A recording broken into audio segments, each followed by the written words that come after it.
What's going on, everybody? Welcome into the Jacked Ramsays Post Game Show. I'm your host, Danny Marang, joined as always by Brandon Sprague. You're not illustrious tonight because neither of us are illustrious. Nobody involved with this team right now can feel any bit of illustriousness. It is it's a rough night. Final score not really as indicative as the flow of the game, and even that feels kind of weird to say. Trailblazers fall 118-103. It's a 15-point loss. Blazers closed it to 7 to... make sure I get my air quotes, make it a game in the final quarter. But I mean, it was nice, but you knew it wasn't a game. Like, couldn't get a stop. Yeah, and that was kind of the theme of the night. Even though the Warriors didn't shoot all that well from three outside of Steph and hilariously Wiggins, I believe, Jordan Poole was the only one who hit more than 1 3 outside of those two guys. Wiggins and Curry combined 9 of 20 from 3. Everybody else was, I believe, 3 of 17. Yeah, they couldn't hit anything from anywhere else. But the Warriors shot almost 70% inside the three-point line, 54% from the game. If it wasn't for 15 Warriors turnovers, this game's probably a little bit more sideways than it was to begin with. The Warriors played with their food to, I think, start that game a little bit.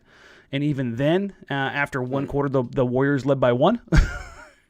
Well, yeah, I mean, I saw that from Sam, and there's probably something to that because they're 16-2 for a reason. Yeah. But I kind of just was expecting the game to flow that way, where Golden State kind of comes out a little sluggish, Portland plays okay, and kind of matches the intensity. And then to your point, you look up and you're like, oh, they still lost that quarter by 1. Yeah. And Steph, by the way, sat the last 5-6 minutes of that quarter, so you're like, okay, this kind of makes you feel a little worse. But I don't know, man. It's the same old thing with this team. Every single post game with a road game. Aren't we saying the same things over and over? Yeah, the team now falls to 1-9. 1-9 on the road. Okay, so let's think about this. There's 41 road games in a year, right? Yeah, I mean, it's basically a fourth of your... So... You're just about there. Sorry, I forgot to post on the Blazers Edge. There we go. They could go, so they're 1-9 right now. In order for them to go 500 on the road, there's 31 games remaining. To hit you can't be 500 because there's 41, but you're trying to basically get to 20 wins. 19 and 11 the rest of the way, huh? Hard to see that happening. I mean, look, some of this 20 19 and 12 the rest of the way.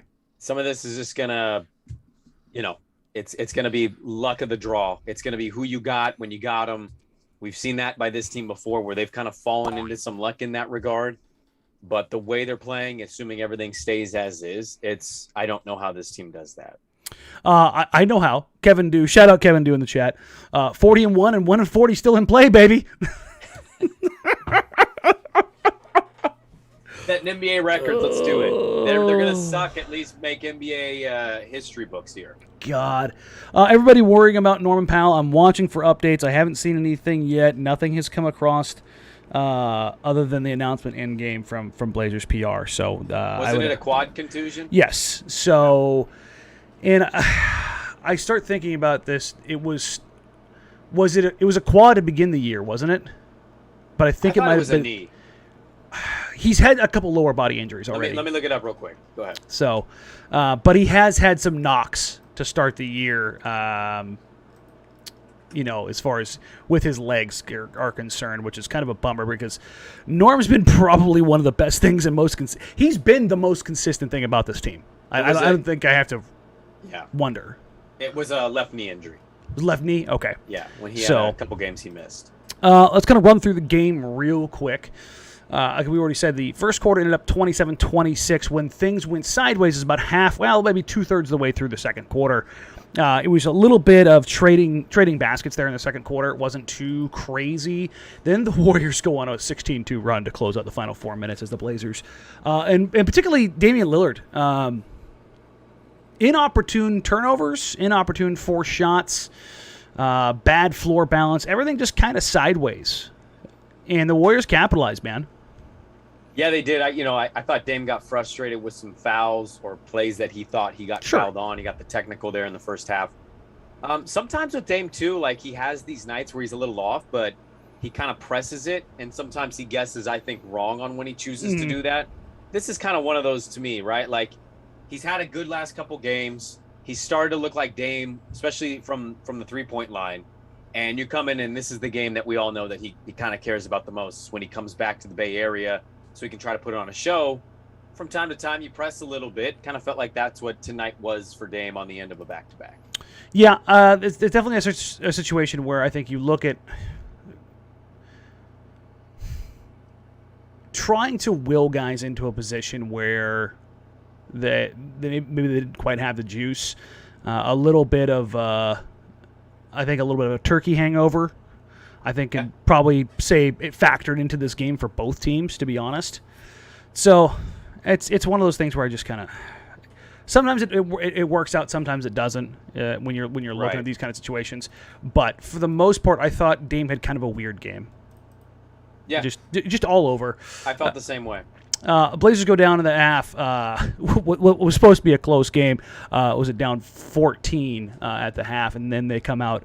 The 2 technical free throws. They missed one, hilariously, after Scott Brooks got ejected for yelling at Zach Zarba at halftime. And then the Blazers proceed to get waxed again in the third quarter, 26-33. And those third quarters, you mentioned them in the pregame, right? With yeah. Sam. And honestly, I thought the Warriors took their foot off the gas a little bit. They were in control, but they didn't really stomp it down. And I think that allowed the Blazers, and particularly Anthony Simons, to come in and get going, which, if nothing else in this game, Brandon, I will take that away. Yeah. That Ant found his shot. Ant got a little. I thought him and Nas looked sideways in that first half. Well, yeah, it was a little bit of a rough night for Nas. He had one possession where he kind of just missed a bunny, and that was like a pretty pivotal point for them. Yeah. He just didn't really have it tonight on that end. Really nice to see that from Ant in the second half. I mean, he was on fire.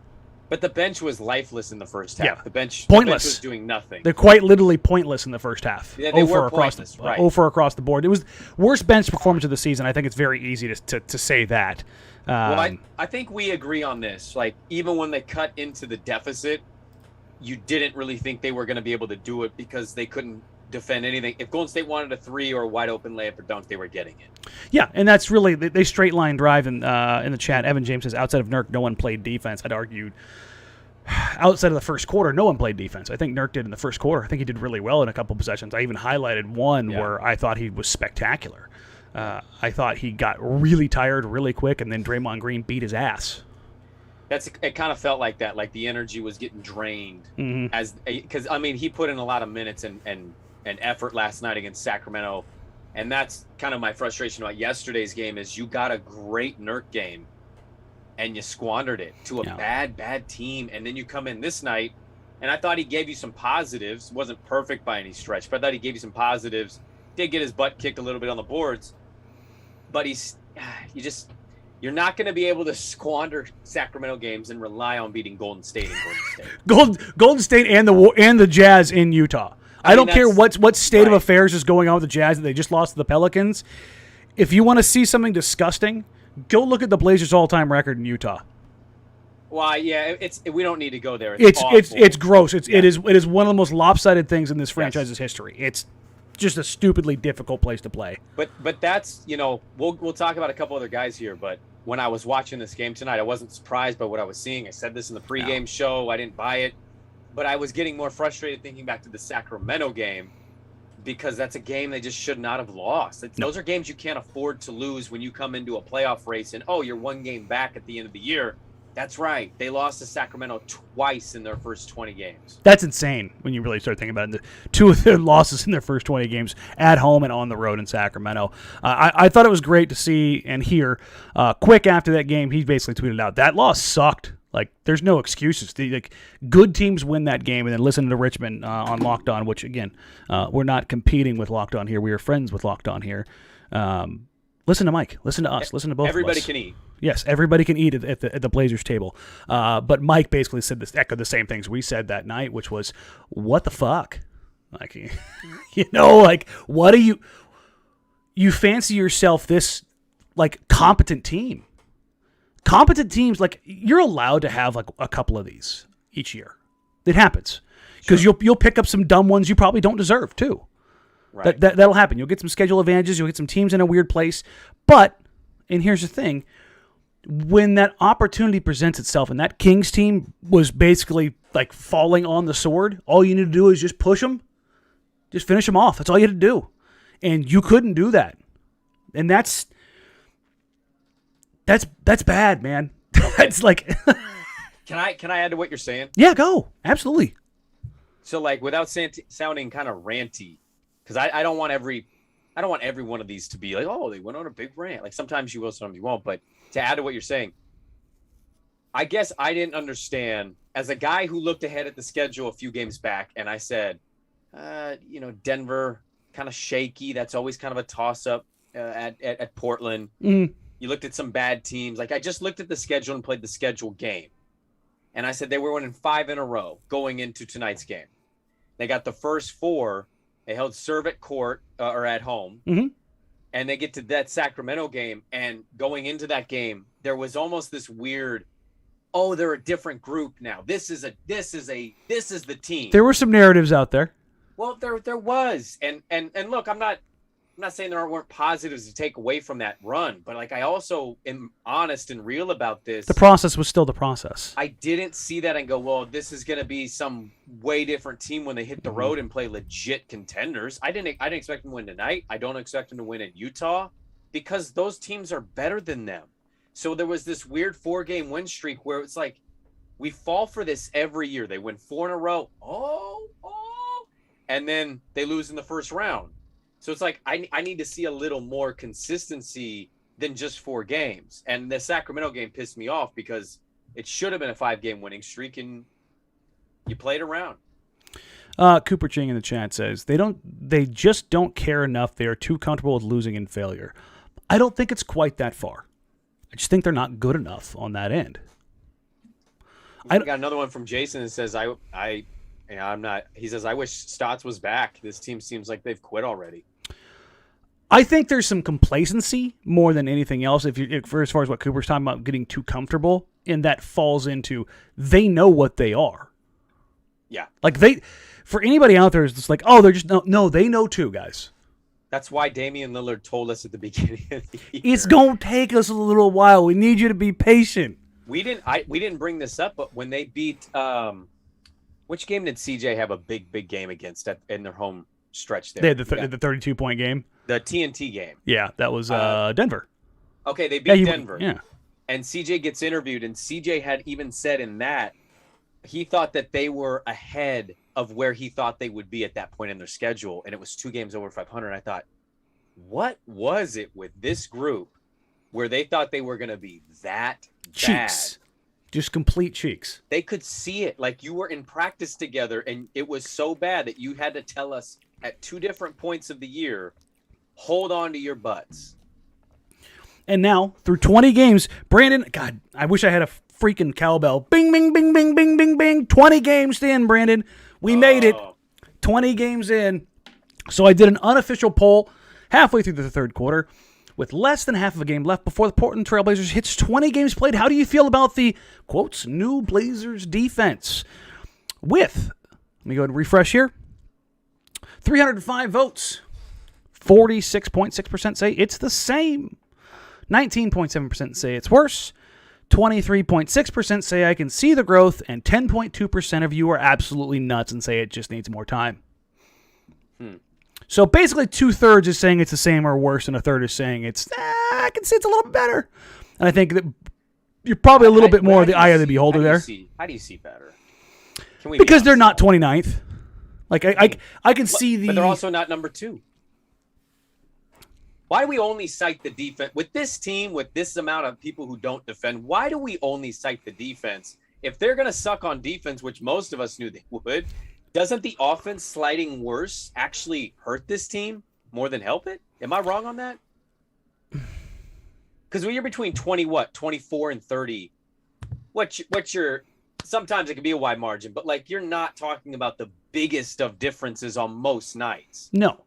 And the thing is, this team doesn't need the biggest, like, they don't need it to be like a world-beating defense. They just need to be able to contest some things. And I thought the one thing that Sam pointed out in the pregame that was just like, yeah, okay, dude, rub it in. You've got 13 dudes outside of Steph Curry that are 6'5" or taller. It's just. Well, they know what the league is. The league is 6'5" wings, and you're not going to get all the Jaylen Browns in the world. So what's the best way? You take some swings. You hit on some guys like Toscano Anderson. You hit on Poole. You hit on Poole. And then you take some known quantities. You get, a Bielitsa, a Porter Jr., a GP2, a Pell. You get. And they didn't have Iguodala. Kuminga's not ready. Wiseman hasn't played, and Klay Thompson hasn't played. But here's the thing.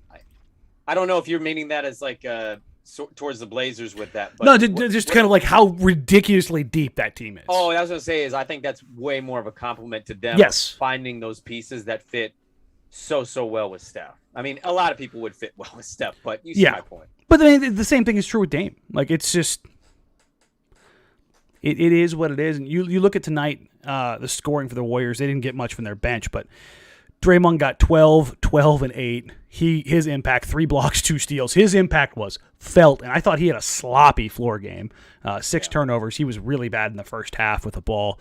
That was their first quarter story. They caused Golden State had a lot of turnovers, 5 or 6 in the first quarter, and they only got 2 points off those turnovers. Steph and Dre were trying some cutesy shit. Yeah. But it looked like they were just like, I wonder if this will work. Quite a bit. You can always try those things on Portland. And that was part of my thought process. Like, they just looked at the game like, it's Portland. And they can't defend them. They know that. And that's both an arrogance and a confidence, and even more like a knowledge. Like, I know I can try some stuff here because they're just not good enough to stop it. Yeah. And it's not like the new coach will solve everything. People can be like, well, Chauncey just didn't know. Like, they threw some different looks at him. They got more aggressive. They sent 2. They got Steph to give up the ball. But the problem is you're getting Steph to give up the ball to arguably the best 4-on-3 playmaker in the NBA, in Draymond Green. Yep. So it's not like it's like this great situation to put yourself in. Like, yes, you got the ball in the best shooter's hand in the history of the league. Now you've got it in a playmaker's hands who's incredibly good. Yeah. And they've got a bunch of guys who are going to be willing cutters, and they've got the size to finish in traffic and rebound and punish you on the offensive glass.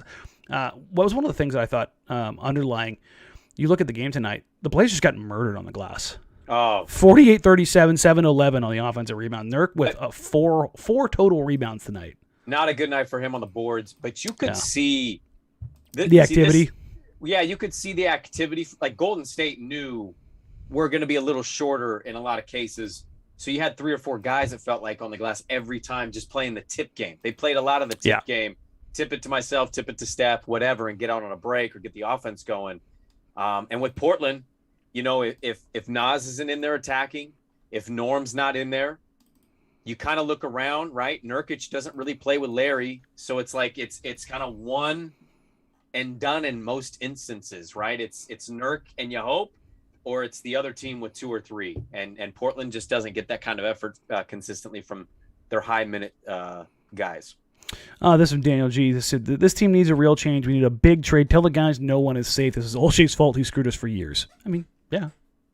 Well, he's still in charge, and nobody's really running the ship right now. I said something like, I think it was, there's some news that they could drop right now that could basically cover up the stink of this game.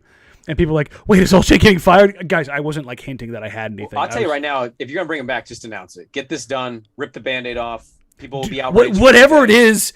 It's get figured out. Last time they dropped the investigation was at 10:30, so we got about 30 minutes. But how are we talking 2 or 3 weeks ago? It's 3. Okay, like it's been a while, dude. You got to get off the pot on this. I get it. There's some investigation, legal mumbo jumbo stuff, but come on, you got to wrap this up. This team, who's dictating what this? Who's running anything? Like you're able to start trading guys basically in 2 weeks. And I've heard, Sean has said multiple times that Neil is still at the facility, but like, does that mean he's really in charge? Is he allowed to be in charge? If he's not, who is? Is that person just talking to Neil? And it's not great right now, right? They're playing this badly on the road, and then there's nobody kind of at the helm in the future. Yeah. And real quick, thank you all for being here. Games like this, it's not fun to come in here and talk about the same issues over and over again. It's really not. So we try not to beat it to death, belate it to death, talk about the good, talk about the bad. But this is kind of good. Yeah, you got some good? I got one good that I wanted to mention. I Okay. don't want to forget it. Okay, well, give me 1 second. Let me get the plug in real quick. Thank you all so much. Remember, like, rate, review, subscribe. If you're sitting here watching live, you're sitting here watching on the toilet in the morning, disgusted at the game, please do us a favor. Help us grow the channel. Click subscribe. Share us with your friends. Come out of the bathroom and go, hey, guys, did you watch this show? They were talking about how awful the team was last night, and they were spot on. We appreciate that. I'm sorry, Brandon. That. Give us our good thing to talk about tonight before I get into my really bad headline. So it's a good thing masquerading is a bad thing. Okay. Okay. The mask is ugly. It's not great, but inside it's a great thing. So your boy gets really hot in the second half. Mm-hmm. Every time he shot the ball, I know I saw the numbers, but it felt like every time he shot the ball, it went in. Mm-hmm. He was in fuego. There was a possession with 3:40 left. They could have cut it to single digits. Or no, they were down 8. Yeah, they got it to 7. And Ant had just hit like the previous 3 shots. I already know where you're going with this. And Larry Nance got the ball right at the wing behind the 3-point line. He up-faked, and instead of moving the basketball and finding the hot hand, drove right into Draymond's chest. Drove right into Draymond's chest. Draymond gets the block, catches the block, passes the ball. And I thought that moment, it doesn't make or break the whole game, but in that moment, they were that close. They had the hot hand, and he doesn't even touch the basketball. That was a bad possession. That was frustrating. And the thing is, Larry is not the guy. Like, he just happened to be the guy that time, because the possession before that, he did the exact same thing to Wiggins. He caught the drive and just took it from him, snatched it and took it. And I think that was a little bit of Larry like, hey, listen, man, I'm making some good plays here. He had 8.6 rebounds, 3 assists, block. It's an overall effective Larry game. I thought he didn't touch the ball in the early as much as he should. I thought the ball stopped between Dame and CJ a little too much. Portland shot like crap tonight from 3. But that possession is a good thing because Ant was, he was on a heater. Like, he should have had another shot. There's no doubt about it. He was 7 of 13 on the game, 5 of 10 from 3 for Ant. You take Ant's threes out of the game, they were what, 8 of 28, I think? Yeah, they were crap from 3 outside of that. And a big part of that was by design. And this is why I always talk about the Blazers needing additional playmaking. The Warriors came in with a game plan of knowing how to play Damian Lillard. It's because they've done it, and they've done it successfully in the past, and they have the exact personnel to do it. They trap, they blitz, they load up to the strong side, they load up to the ball side, they load up on Damian Lillard. Even if he beats a trap, there's Draymond Green waiting. There's Andrew Wiggins waiting. There's Otto Porter Jr. waiting. There's Kevon Looney waiting. And there's 3, sometimes 4, even 5 at time, loaded all eyes on Damian Lillard. They don't care about anybody else at all. Yeah. And so their job was to wall off, play box and one, strong side load, do everything they can to get the ball out of Damian Lillard's hands and into Robert Covington's hands.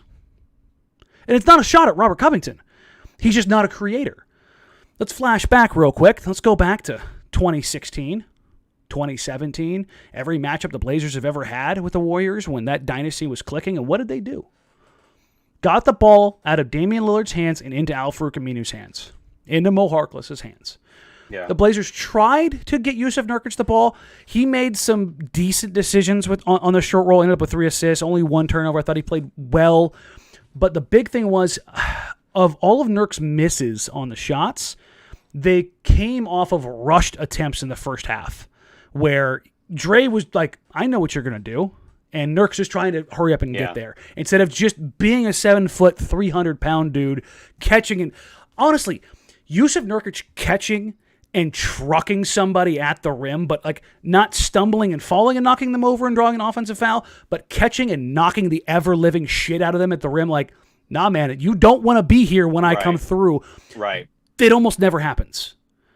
And I thought Norm, right before he got injured, did that. He drove, like, he came out in the second half and truck stick Draymond right at the rim. Yeah. And I went, Jesus, Norm. Yep. And it absolutely should have been an offensive foul. There's no doubt in my mind. Some dudes want that. Yeah. I mean, let's just call that out, right? Like, some dudes just want that contact. They don't. Norm seeks it out. Yeah. Yeah. He's a linebacker. Yes. Norm Powell is a linebacker that plays basketball. You want to meet him at the rim. He doesn't know how it's going to go, but he's more than willing to do it. He's not going to shy away from it. Whereas I would say the other guy, he shies away from it.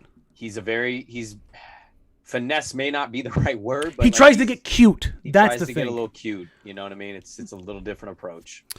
Gabe Lauderdale says Nurk needs a sick drop step. The thing is, Nurk has the feet work package. That's not the problem. Nurk's footwork is exquisite when he gives a damn. His first possession tonight was glorious. Boom. Boom. 2 shoulders to Looney. Got Looney up to the strong side shoulder and then just sealed and drop stepped him into another dimension. It was mwah. I love seeing that shit.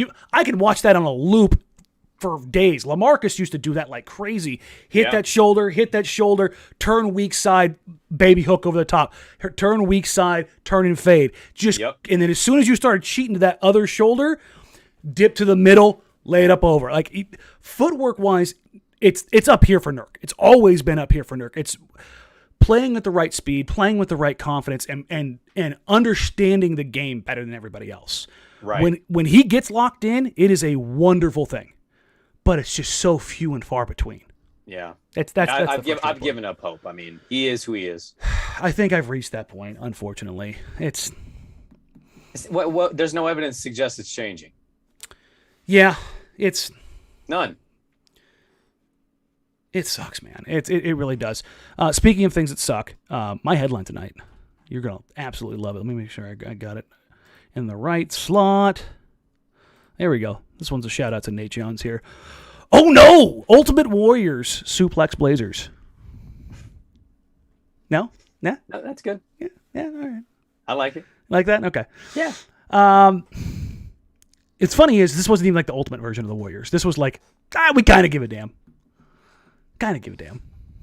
Yeah. Just it's very, very, very, very, very, very, very, very, very weird spot for this team to be in. Because this Blazers team, we talked about this before we came on stream, they're a 3-game winning streak or a 4-game winning streak away from being right at like third again in the Western Conference.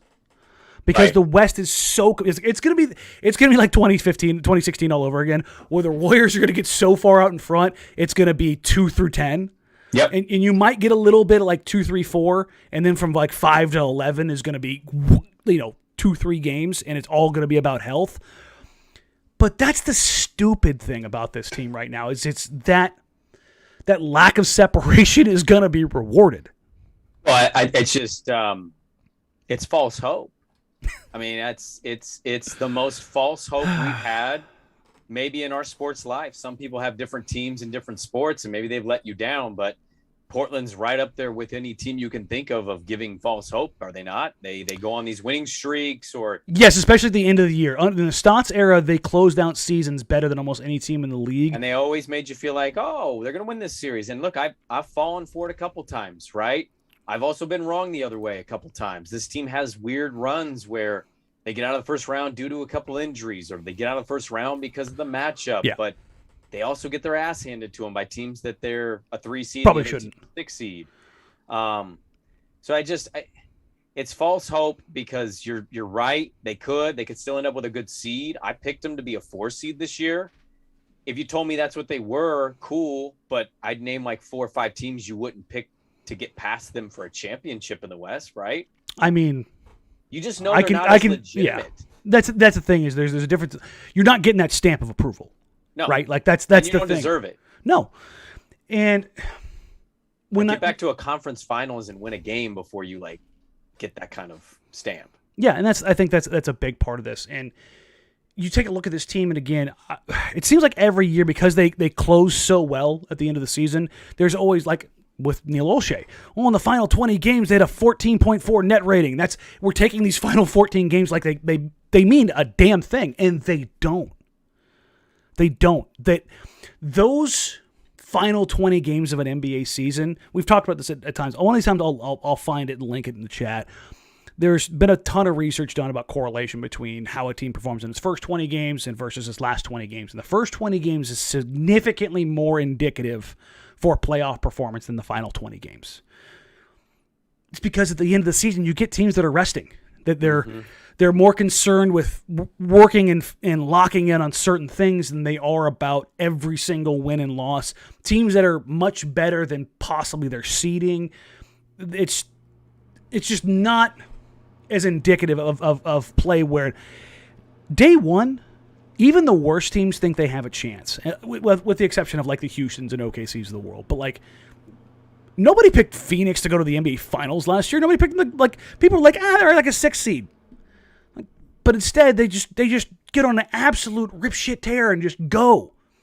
And so you never know when a team can get hot enough to make an 8 seed, to make a 7 seed, to make a 6 seed, to just kind of figure it out. And so in the first 20 games, that's usually who you see from a team. Like, that's what matters, because that's what teams are really. They're the most healthy typically, and they're the most engaged, because by the All-Star break, you kind of know who teams are, and teams that don't have a chance, they're packing it up too. Yeah. So, all right, let's go through just kind of line by line, just talk about some of the games tonight. Let's start with El Capitan. Damian Lillard, and I said he tripped out of the gate, and I spelled tripped as in like tryptophan. Turkey, get it? That's one of your better ones. Yeah, well, every now and then. That's sad if that's one of the better ones, right? 16.6 assists, 5 of 15, 2 of 7. Thought the shot quality was pretty crappy tonight. Yeah. I don't typically, like, for all the people last night, or excuse me, last game, that were talking back and forth about Damian Lillard, he got 30 on 18 shots. Tonight, he got 16 on 15 shots. Yeah, he went back to early That is the difference. Yeah, it's not efficiency. And if you're not going to be knocking down shots, you got to find a way to get to the line. And for all of the refs didn't call anything. Guess what? The refs didn't call anything for either team. Figure that out. Be more physical at the point of attack. Be more physical around the rim. What was the total foul count tonight? 13 for Portland and 19 for the Warriors. So the Warriors actually ended up getting called for more. Jeez. By 6. So, and by the way, a couple of those fouls, I mean, I want to see Dame get those calls. I understand his frustration in the moment, but this isn't a referee's dictated anything kind of. No. By the way, speaking of refs, shout out Scott Brooks for giving a damn. I'm glad somebody was angry enough to get tossed from this game and not have to deal with it. Oh, I'm wondering if that was a Chauncey initiative. Like, hey, man, I really don't want to get tossed, but F these guys. And Scott was like, I got you. I've been here before. Yeah, I wouldn't be surprised if Chauncey was like, here you go, here's $1,500 for you. Yeah. I think it's still $1,500 for your first ejection. It might be more nowadays. I still remember the story of Joel Prisbilla's wife saying that she used to like write the actual physical checks, and it used to piss fantastic. her off. Oh, yeah. Yeah, and she would say, yeah, no, I write them. I tell you what, I'd be very petty with fines. I would pay the NBA in pennies. Yeah. Drive the truck up to the NBA headquarters in New York. Absolutely. I would be a very petty person if I was a pro athlete. Here's the thing. Depending on what the fine was for, because for those of you that don't know, that fine money does go to charities. So I'd still pay them in pennies. I know, but as long as they allowed me to decide where my money went, I probably wouldn't be nearly as quite as petty. But like, if I'm sending money to a veterans foundation for like veteran suicide, Sure. I'm not going to send it in pennies. Right. Screw those guys. Guys, here's a distraction. Count these pennies. Listen, man, that's a move that you give to the Marines anyways. So I'm Air Force. I can make the jokes. You can all kiss my ass. So rough game to Dame tonight. Unfortunately, CJ joined him. CJ McCollum, he was Houdini tonight. Now you see him. Now you don't. 16.7 assists, 6 rebounds, 6 of 17, 3 of 6. He had that about 6-minute period where he scored, I want to say 9 or 11. I have to go back in the box score. I think it was 9. He was just boom, boom, boom, boom, boom, boom. And then the ball stopping, and then the weird stuff, and then the...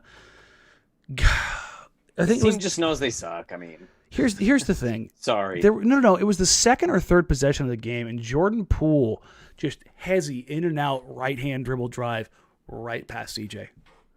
Right past him. No screen. No other actions. Just sat him down and blew by his ass. And I was like, yep. Dog, really? Yep. Grab him. Hold him. Bump him. Chuck him. Like, it was just some Olay shit, and it permeates the team, man, and it pisses me off. And I can only imagine, and this is where I feel bad for a guy like Jusuf Nurkic, who is being more aggressive and not getting blocks or not really, affecting too many shots because he's defending out above the free throw line. So you've got guys that are coming in rotation that's just not happening. And so people are like, well, why isn't Nurk, altering shots, or where was Nurk on that? It's like he's out there trying to bail somebody else out. And then that somebody else isn't even doing the bare minimum of their job. And if the kinetic chain is going to fall apart that simply, that early in the game, like you can't even say you're tired. And I'm not trying to say that about that one possession, but I thought that was like indicative of the team. And that's what's the frustrating part is like, that's not like a one-off instance, but you don't typically see it to start a game. You're usually a little bit more honed in, right? Yeah. So, well, I mean, this was the game that many people thought that they'd win. I don't know how seriously I thought they would win. It was one of those things where it was like, it wouldn't have surprised me because of the history of this franchise. Like, I shouldn't say of this franchise, of the Lillard era. They have won games they have no business winning pretty regularly. Oh, 100%. I just, my thing was I think what, 2 games? What's their record in the Lillard Curry era at Golden State? And 2-3 wins? Well, Michael Keefe actually has it here in total. Blazers are 9-31 versus the Warriors during the Dame and Steph career. Okay. Like they kicked the crap out of them. I just, and that's kind of like my point was, I totally get they win the game they shouldn't vibe, but it's not usually against this team at that place. So Jusuf Nurkic tonight. I kind of feel bad with this one, but I just went with a yikes, dog. Yeah, he had 17. Like you were cooking when you took shots, but you only had 4 rebounds. I think my yikes would be to CJ. I mean, at some point, man, like the contract structures have to matter. You're right. That's probably, like I said, it's probably a little bit unfair to Nurk, but for all of the I'm going to take advantage of mismatches stuff. Yo, I'm with you, 100%. Disappointed tonight. Very disappointing. 4 boards. 4 boards, and for all of the I take a lot of long shots. It's like, man, I can go back and I'm going to watch this tape tomorrow morning. You know what's I'm going to see? I'm going to see Kevon Looney grabbing an offensive rebound, Andrew Wiggins grabbing an offensive rebound. I'm just going to see guy after guy coming through. Looney finished with 3 offensive rebounds. Wiggins had 2. Toscano Anderson 2. Bielitsa 2. So you had 9 right there. So, 9 of the 11 right there. And the Blazers got their ass kicked on the glass. And Nurk's usually the dividing line of not allowing that happen because, well, he's a great rebounder and has been. He's been one of the best, if not the best defensive rebounder on volume in the league this year. Yep. So for the Blazers, that has been something they kind of go, bloop, I'm going to hang my hat on that tonight.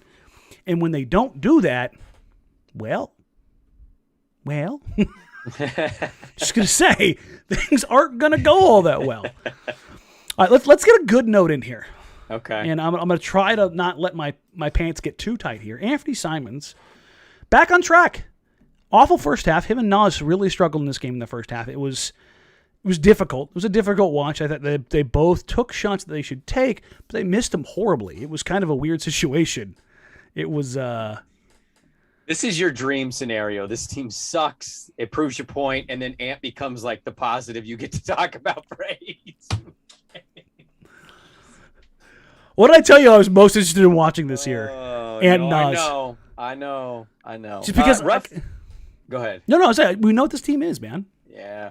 Rough night for Nas. Rough night for them collectively as a defensive team, and then just a rough night for him from the field. That bunny I mentioned that he missed, I bet you he wishes he could have that back. Well, he also he retweeted SportsCenter earlier. He's not happy about the way that it's a Steph bodied Nasir Little, and his reply was y'all like a MF or y'all MF lie. Come on now. Wow. And it looked like Steph. I think he stepped on Nas's foot. I remember watching this one live and going, "What exactly happened here?" He did. He stepped on Nas's right foot, which I thought it was kind of funny that even Steph was kind of like, he didn't flex on him. He was kind of like, "Oh, my bad, my bad." No, great to see Ant cook. As I mentioned earlier, he was the hot hand. I wish he would have had a couple more shots during that run. Like, I know you're not Damian. I know you're not CJ. But I think he gets hotter than CJ when he gets hotter, though. Well, for sure. But at the end of the day, like, he is one of the dudes on the team that please give him the rock when he's on fire. I really don't care about the experience or whatever. Just, you got to ride the hot hand when you have it. He had it tonight. And I felt like there was a possession or two where they kind of shot away from giving him the ball. Yeah, Ant finished with a nice night tonight. I thought he was impactful on both sides. His help defense slid down, cut off a few drives, got some deflections, generated some steals. I thought he stole a couple of Draymond passes. Yep. And rebounding wise, I thought he did a great job. He actually pulled down some contested rebounds tonight, which you're starting to see Ant's athletic profile ramp up a little bit more and be a bit more impactful. Like Nas's athleticism, you feel over and over again. Like you just you feel Nas's strength, you feel his speed, you feel his physicality. Ant, you don't always feel his athleticism. I thought over the last 2 or 3 games you started to feel. Well, I think obviously he sat out the last game. Before that, I thought you started to feel his athleticism a little bit more, getting downhill, the explosiveness, both with the ball and attacking rebounds and in the passing lanes. Frank D97E says, good note for y'all from a Warriors fans. Simons was awesome. You guys put fear in most of our fans with the first half, the fourth quarter, no quit. Well, I guess it's always fun to see from the other side of things. Like, oh, no, that actually did feel like something, whereas Blazers fans are like, oh, we're dead inside. They weren't actually close in that game. Yeah. Thank you there, Frank. It's just one of those situations as a Blazers fan. We've seen this story quite a bit, unfortunately. So that's the good news. Oh, it sounded like great news. So we've kind of already touched on a little bit, but we have no further news on Neil Olshey. We are 3 weeks into this, which I think this is probably a bigger indictment on the whole situation than anything else. Is that, you can hear Quick, you can hear Richmond, Ventress, Gonzalo, whoever it is out there that is reporting on things, and Eichen, Gunderson, everybody out there who's plugged in, we are all on the same page, and that is nobody has heard a bleeping thing for a couple days now. Yeah, I think it's coming out next week. I have no idea. None. And I don't know which way it's going to go. Like every little leak tied up. Wherever it was coming from, it's gone. So I don't know, man. It's kind of like everything with this team, I just don't know. The one thing I know is that put me out of my misery and tell me he's coming back, because that's what it feels like. That's what it feels like. Yeah. Let's kind of wrap up here. 20 games in. What's your bow? What are you? We said we'd give it 20 games before we came up with anything. Where are you landing? I mean, I wish I could tell you more 20 games in, but the team's exactly what I thought they'd be. They win some, they're gonna lose some, they're gonna be frustrating. Might have a couple good games in there, but largely inconsistent. And running it back was the worst possible thing you could have done. And Mr. Investigation, who fancies himself the smartest guy in basketball, decided to do maybe the dumbest thing you could possibly do. Seen a couple good things from Chauncey. I like how he's willing to try with rotations and experiment and play certain guys their minutes. I also don't think he's perfect. I see no difference on offense largely outside of, oh, hey, it's Dame, or, oh, hey, it's CJ going off. And defensively, to me, I don't think the defense is any better than it would have been with Terry because of the players they switched out with the other two that they brought in. Yeah. So, it's not it's not an F for the head coach, but I'd say it's B-, C+. It's, to me, not very impactful and a huge difference. And he's still learning on the job too. So it's really not even, I think, his fault. It's mainly what I said at the beginning there. It's 20 games and it's what I expected because they did the one thing you weren't supposed to do. So here you are. When I look at this through 20 games, the thing that I think that I was wondering about the most is the thing that I have the least amount of questions about right now, and that's Chauncey Billups. I think he's been fine. Not great. Not awful. I think he's been fine. I think he's mostly pushed the right buttons. I've heard some people say, well, he doesn't have his guys ready. So the coach before that didn't have his guys ready got fired for that. So you're going to fire the new coach that didn't have the guys ready, or is it not about the coach in that regards?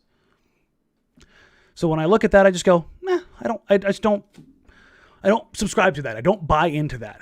You're professionals. So in that respect, I think Chauncey's willingness, like you said, to try some things, to pull a few leashes here or there, to let some young guys roam free, to put Damian Lillard off ball just to kind of show everybody, here's Dame off ball. It's not great because you don't have the playmakers necessary to make it all happen. Right. The second you put Dame back on the ball and run some more pick and roll, like it was kind of funny on the national broadcast tonight. They kept talking about how that's Chauncey Billups' offense. I'm like, no, it's not. It's Terry Stotts' pick and roll based offense. That's what that is. And that's not like oh my God, Stotts is great and Chauncey's bad. It's like, no, that's just the bread and butter of what Damian Lillard and Jusuf Nurkic do really bleeping well. Brian Anderson would have you believe that Stotts legitimately was telling his guys to just play one-on-one, and Chauncey Billups came in saying, we're going to reintroduce the pass. I don't think you're watching this team very much there, Brian. So just on that note, the Blazers have more assists. They're moving the ball more. And you know what their offensive rating is? Almost identical. Passing is not indicative of a good offense. It's not. There's no correlation there. It's easier to watch. There's no doubt about that. It's a more aesthetically pleasing game when everybody's touching it, and you get the psychological impact of it. There's no doubt about that. But as far as the direct correlation to effective offenses and passing, it doesn't exist. Yeah. It's not there. So we'll wrap up there just because Brandon's about ready to fall asleep on his keyboard. It's way past your bedtime. Obviously, we're going to have, the next game is against Utah, and that is on Monday. Is it Monday? I knew they got 2 days off. I just couldn't remember when it was. Yeah, it's Monday. Okay, so the next time we will be around is Sunday for the mailbag pod. So if you have questions, get them in, jackedramsays@gmail.com, and then at Danny Marang, at Brandon Sprague, at Jacked Ramsays. Let us know it's for the mailbag on Twitter, and we will answer as many questions as we can. As we're going to have 2 days off in between, I will post the tweet again tomorrow to let everybody know, and then again on Sunday before we record, just to kind of get it all tied up and ready to go. But hey, we are where we are. Through 20 games, I thought they would be 9-11. So they're better than you thought. By one whole game. Which really doesn't mean a whole lot. No, I mean, through 20 games, one game is really not that all that much. It's just it's a coin toss, and I think they probably should be, I'll have to check now. I have to clean the last little update. I bet you they're probably supposed to be 10-10 based on the numbers. Yeah. We're seeing some regression where it's not quite as sideways in some of these games. The teams that are beating them, and the teams that aren't. And there really isn't a lot of competition in between. So Frank says, careful, Utah is pissed from their loss today. Frank, trust me, I'm not picking this Portland team to win that game. Nope. I don't think Brandon is either. Nope. So said it before the pod. I said, oh, great, Utah lost to the Pelicans at home and called each other out. I can't wait for the Blazers to play on Monday. God. In Utah, a place where their winning percentage is like 24% all time. Oh, my Lord. It's brutal. So remember, guys, you can find us wherever podcasts are available. Jacked Ramsays. Like, rate, review, subscribe. Help us get some reviews on there. We got a ton when we first launched. We got a ton about a month ago, and some of them are lagging. So if you like us, let us know. If you love us, let us know. If you hate us, let us know. It always helps to grow the podcast, and share us with your loved ones in this holiday season. I hope everybody had a great and safe and grateful and thankful Thanksgiving. We'll see. The first will come before Monday. No, all my days are all messed up. So I will drop Wednesday. I will drop the membership stuff, and I will drop the live watch party stuff. So look for that. I will have all of that stuff on there for you guys as we kind of talked about in the pregame show. And I will reach out to Sam and see if we can do a live watch party with the Warriors on the 8th. I think that'd be actually really cool. So like, rate, review, subscribe. If you haven't already, subscribe here to the show on YouTube. And we will catch you guys Sunday. Well, the video will drop on Monday morning for the mailbag show. So get your questions in. Everybody take care. Talk soon. And have a good night. Bye.